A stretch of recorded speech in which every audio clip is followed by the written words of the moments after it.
O programa a seguir é uma produção independente, seu conteúdo é de total responsabilidade de seus produtores e idealizadores.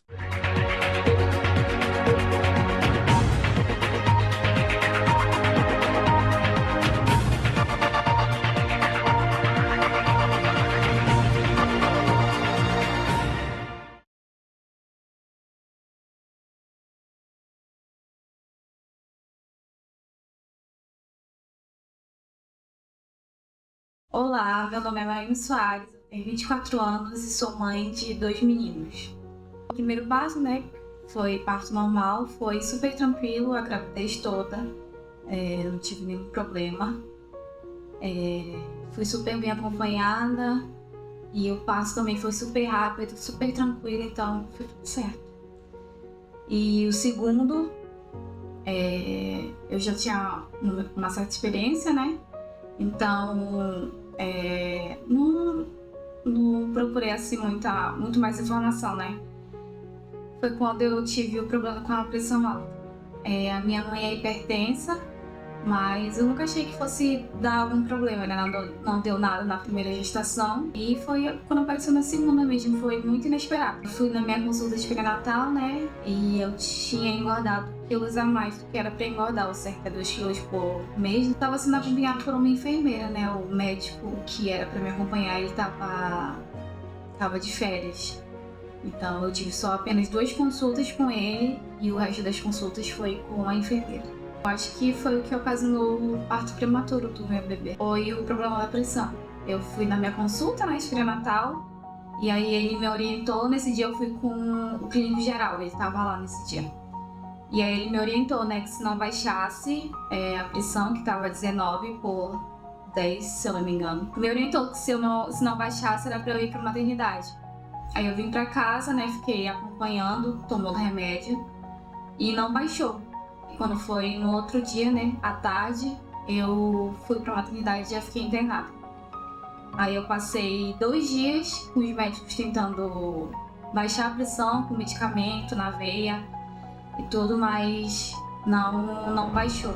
E aí tiveram que fazer a cesárea porque o meu filho já estava em sofrimento fetal. Eu sou Grace Kelly, sou psicóloga clínica e gestora também de recursos humanos. O que me chama mais atenção é a questão da falta da informação prestada para ela nesse momento. Quando a gente trabalha com pacientes com o processo saúde e doença em qualquer área, a gente precisa ser muito verdadeiro dentro desses processos. Então, as próprias questões da gestação. A mulher, quando ela engravida, ela sofre um aumento de hormônios, que isso interfere no seu humor, na sua estabilidade emocional, no seu bem-estar físico e emocional. Então, tudo isso pode contribuir, com pequenos fatores, podem iniciar esse processo de ansiedade. Por isso que a importância desse acompanhamento pré-natal com profissionais que tenham habilidades para além do comum. O que seria isso? Para além de ver uma pressão somente, para além daquilo que está, e sim compreender a subjetividade de cada paciente, onde o médico ou o próprio enfermeiro, porque nós temos enfermeiros obstetras, que eles poderiam manejar de forma melhor esse pré-natal, considerando isso e trabalhando a questão emocional, ou até mesmo indicando para ela pedir ajuda se fosse necessário, se eles percebessem essa necessidade. Eu acredito que foi da gravidez, porque depois que foi feito o parto, que ele nasceu, não deu mais nenhum problema, não aumentou nem nada. No momento da cirurgia, da cesárea, eu tive um problema de distúrbio de coagulação, e aí foi causado pela pressão também. Quando eu tava na sala de parto, fazendo a cesárea, o meu marido tava lá também. Foi quando o médico falou pra ele sobre o distúrbio, que eu tava tendo de coagulação. Ele me tranquilizou, me deixou mais calma, falou que não tinha sido nada de tão grave assim. E em todo momento ele tava do meu lado, ficava lá na maternidade sempre que ele podia. O distúrbio de coagulação acontece quando os vasos sanguíneos não se fecham por si só, porque normalmente é para eles se fecharem por si só. No meu caso não aconteceu. Então eu perdi muito sangue e eu acho que isso foi causado, né, pela pressão alta. No pós-parto foi tranquilo. Tive o apoio da minha família, da minha mãe, dos meus irmãos, do meu marido, então foi super tranquilo. Eu acho que o emocional abalou bastante, né? No caso foi um parto prematuro extremo, que foi de 31 semanas e 7 meses, então eu posso dizer que eu fiquei um pouco chateada, né, porque eu queria normal, mas na verdade de fora eu não sofri nenhuma pressão, nem preconceito, nem nada, foi mais meu mesmo, que queria ter normal, né. Pra mim a recuperação é melhor, mais tranquila, mas foi feita a cesárea, né, por causa disso, então eu tive que aceitar. Vamos também pensar o seguinte, cada pessoa é uma pessoa, nem toda mulher que está grávida, ela vai precisar desse acompanhamento psicológico, tá bom? Então porque senão a gente começa a colocar todo mundo numa métrica, e não é. Cada caso é um caso, a gente precisa entender. Então, esse profissional que faz essa escuta, que faz esse acompanhamento pré-natal, ele precisa identificar se essa paciente precisa realmente de um acompanhamento, a partir do quê? Dos relatos que ela traz.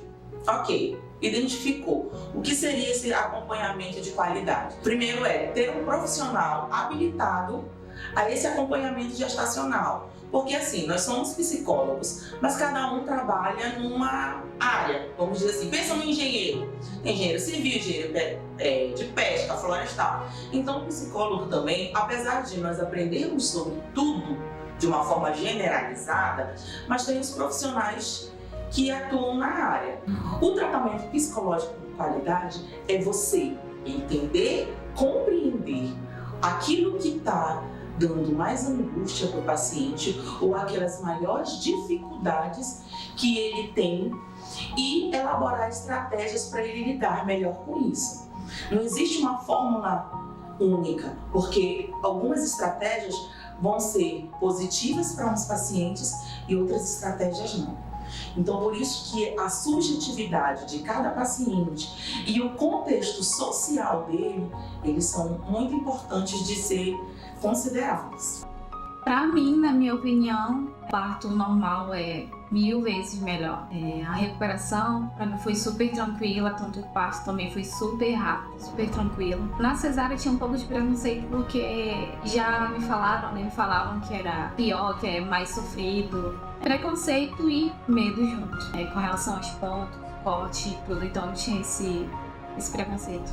Os pontos e a cicatriz, né, então eu preferia o parto normal, então esse era o meu medo, né, o meu preconceito com relação a cesárea. Minha mãe já tinha feito cesárea, né, do filho dela, então já tinha um pouco desse conhecimento. Depois do fim da cirurgia, né, da cesárea, meu bebê foi pra UTI e eu fui pra enfermaria, né, pra recuperação. Só que nos primeiros dias a minha pressão também não queria baixar de jeito nenhum, só que eu não tava comendo comida com sal, tava na dieta certa, né, comida sem sal e tudo mais. Em relação ao parto, é uma questão mais de informação, porque a gente precisa compreender que o natural é o parto natural, não tem jeito, entendeu? Mas tem mulheres que têm comorbidades que impedem de ter o parto natural. Então sempre vai ser pensado na saúde daquela mulher e daquele bebê, em resguardar a integridade daquela mulher e daquele bebê. Então a decisão, ela não é unilateral, ela é da paciente e da equipe médica. Mas tem mulheres que têm uma ansiedade muito grande, que tem medo de como vai ser esse processo do parto natural. E elas entram no centro cirúrgico ou no centro de parto, lá na sala de parto, chorando, porque elas têm medo da dor, têm medo de se vão conseguir, quanto tempo esse trabalho de parto vai durar. Elas não se sentem capazes de passar por aquele processo. Então essa própria ansiedade, ela pode atrapalhar o trabalho de parto e talvez seja indicado realmente o parto cesáreo, para evitar outras complicações. Mas o que eu quero dizer para você é o seguinte, existe muita falta de informação em relação a isso. Seria muito melhor se nós soubéssemos o que era um parto normal. E aí a gente imaginou que poderia ser por conta do meu filho, né, do mais velho, que estava em casa, estava na casa da minha mãe, nos cuidados dela. As crises de ansiedade, elas são muito delicadas, principalmente para o paciente, porque existe uma sensação real de morte, entendeu? Ela vem com essa sensação real, é real para o paciente. Muitas vezes, os profissionais que estão atendendo ou as pessoas que estão convivendo, elas identificam que é uma crise de ansiedade e banalizam e desconsideram. Então, isso por si só já é prejudicial para uma pessoa que não está grávida. Quando a gente fala novamente no cenário de uma pessoa grávida, essas emoções elas estão à flor da pele. Elas estão exacerbadas. Então, qualquer coisa, qualquer atitude pode ser muito delicada, no sentido de que, de um aumento da pressão, de um ataque de pânico, onde a pessoa fica com medo de sair, com medo iminente de morte, com medo de ter relações ou de se relacionar com outras pessoas, entendeu? Então, e tudo isso afeta diretamente no bebê, porque assim, nós sabemos, né, a ciência já comprovou que tudo que a mãe sente, tudo que a mãe consome, ele vai direto pro bebê. Então, assim, tudo que a mãe sente afeta diretamente ao bebê. Então, eu não consigo te dizer exatamente o que poderia ser mais grave do que foi, né, um parto prematuro, que eu acredito que seja o de mais grave ou até a própria perda do bebê poderia ser. Mas são possibilidades que podem acontecer, que é a própria perda do bebê. E a gente imaginou que essa era a causa, né, eu pensando nele tá aqui com saudade dele, querendo, né, estar na minha casa. Enfim, e passou, eu acredito que foi uma semana dele tentando baixar, né, e eu pedia pro médico me liberar e ele não me liberava, não me dava alta. Foi quando eu cheguei no ápice o meu bebê tava na UTI, né, e no ápice da saudade do meu filho mais velho. Então, a gente conversou com o médico e meu marido, a gente falou pra ele que a gente ia fazer a evasão, né, que é sair da maternidade sem a autorização do médico. E ele disse que por ele não liberava, porque a minha pressão ainda estava alta, né? Mas se a gente quisesse, a gente podia assinar o documento e a gente sairia. E assim a gente fez. Assinamos o documento e saímos. E aí, quando, por incrível que pareça, eu vim pra casa, meu bebê ficou na UTI, né? Quando eu vim pra casa, minha pressão normalizou. E aí eu em casa, né, eu podia visitar o meu bebê na UTI e podia ficar com o meu filho também que estava em casa.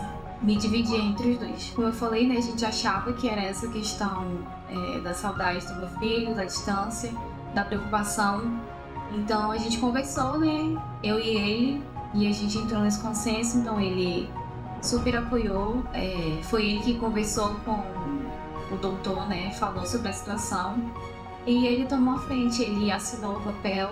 Eu acho que o apoio da minha família foi fundamental, foi super importante, e do meu marido também. Ele tem um pouco mais de informação, né? Então, acredito que por isso que ele tomou a frente. Então, eu acredito que isso foi de grande importância. Olha, eu gostaria de parabenizar esse marido, de verdade.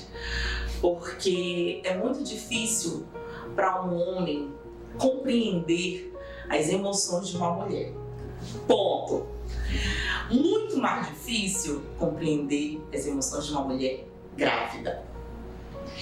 Então, quando a gente fala no processo de saúde e doença, principalmente das questões emocionais, psicológicas, a rede de apoio, ela é fundamental nesse processo.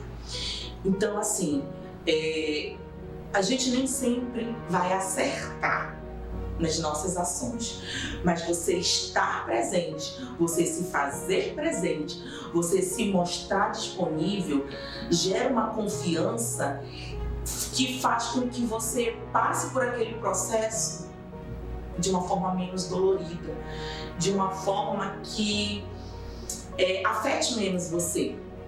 Então, assim, o esposo da Naomi, ele teve uma sabedoria, até eu digo, né? Porque ele soube manejar as informações que ele tinha e ele soube passar para ela de uma forma que deixou mais tranquila.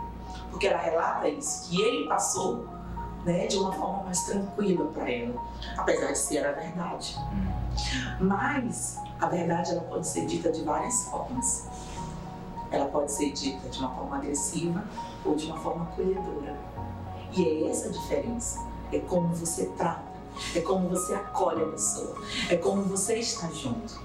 E isso é a diferença desse processo. Então, talvez não agravou, ou talvez não foi pior, porque ela sentiu segurança. A gente precisa desse ambiente seguro. Qualquer ser humano, ele precisa ter um ambiente dele seguro, seja um local ou uma pessoa.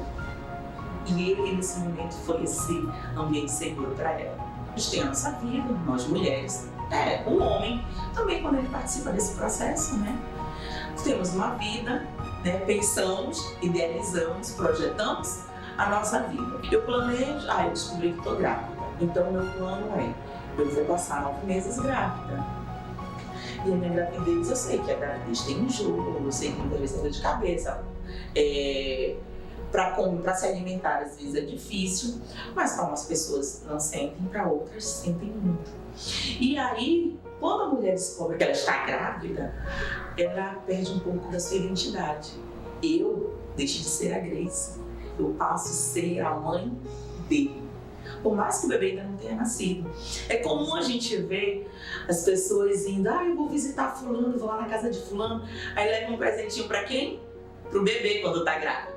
A mãe inexiste ali.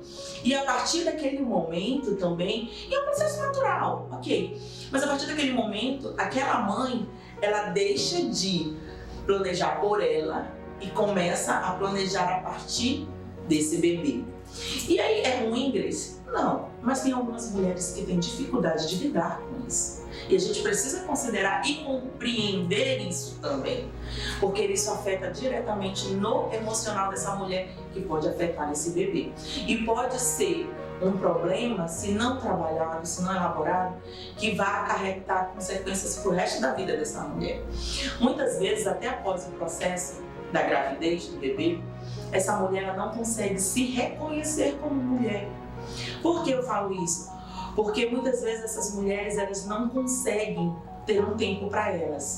Se essa mulher vive diretamente para esse processo, para esse bebê, para essa vida e não considera o seu próprio autocuidado, a sua vida, o seu tempo de qualidade, se ela não respeita o seu limite físico e muitas vezes emocional, essa mulher adoece. Mas como que ela vai conseguir isso? Novamente, na rede de apoio, porque ela sozinha não vai conseguir. Entende? Então, você percebe como está tudo interligado, né? As coisas elas estão interligadas. Essa estabilidade, né, comportamental e emocional dessa mulher, ela depende de muitos fatores que nem sempre está sobre o controle dela. Muitas vezes ele não vai estar sob o controle dela. Porque às vezes a mulher ela não tem mais mãe, não tem irmão, não tem ninguém para dar esse suporte para ela, às vezes nem o marido. E aí a gente está falando de uma criança saudável, no cenário de uma criança saudável. Quando a gente pensa no cenário dessa mãe, e aí vamos lá, vamos pensar no processo do luto novamente. Quando a gente engravida, a mulher engravida tem toda uma expectativa. Que esse bebê vai durar os 9 meses, que ela vai ter um parto que ela sonhou, seja normal ou seja cesárea, porque tem muitas mulheres que também preferem o parto cesárea e não sentem o problema disso. E aí ela tem uma expectativa que o bebê vai estar perfeito. Muitas vezes quando esse bebê nasce, não tá. O bebê é atípico ou vem com uma comorbidade de doença. E nesse momento é o momento que ela mais precisa dessa rede de apoio. Sabe, eu acredito muito que os nossos conhecimentos eles têm que estar à disposição dos outros. As nossas dores, elas não são nossas dores por acaso, mas elas estão para ajudar o outro. Porque eu viver a minha dor por minha dor só, agora eu pegar essa minha dor e ajudar alguém, a transformar a vida de alguém, é uma missão maravilhosa. É o sentido que eu dou à minha vida.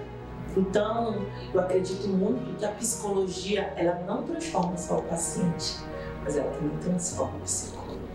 E eu acredito muito na psicologia. Vocês não imaginam o quanto que seria importante ela ser valorizada. Ai, meu Deus, lá eu chorando. O quanto que seria importante ela ser mais valorizada, não financeiramente, mas em questão de acessibilidade à população. Eu acredito muito nisso. Se cuidem, né? Cuidem da saúde, cuidem do emocional, cuidem do psicológico e tudo passa. Aproveitem a gestação, porque passa. Não tenham medo, porque vai passar. E é isso.